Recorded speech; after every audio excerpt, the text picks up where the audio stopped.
IBA MBA অ্যাডমিশনের জন্য কি আপনাকে কোচিং করতে হবে নাকি হবে না, চলুন জানা যাক। আপনাদেরকে আমি আমার পার্সোনাল ওপিনিয়ন দিই।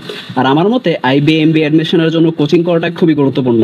আমরা অনেকেই ভাবি যে এত দিনের মধ্যে এই বইটা শেষ করব বা প্রত্যেক দিন এতগুলো ম্যাথ আর ইংলিশ সলভ করব, কিন্তু সেটা আসলে হয়ে ওঠে না। আপনি যখন একটা কোচিংয়ে থাকবেন তখন দেখা যাবে প্ল্যানটা আপনার নিজের হাতে থাকে না, আপনার কোচিংয়ের সাথে তাল মিলিয়ে আপনার মনে চাক বা না চাক সেটা করতে হবে। 2 নম্বর রিজন হচ্ছে কম্পিটিশন বুঝতে পারা। আমি যখন কোচিং করতাম তখন আমার সাথে কিছু খুব ট্যালেন্টেড ব্যাচমেট ছিল। তো ওদের সাথে থেকে থেকে আমি প্রথম থেকেই বুঝতে পেরেছি যে কাদের সাথে আমার কম্পিট করতে হবে।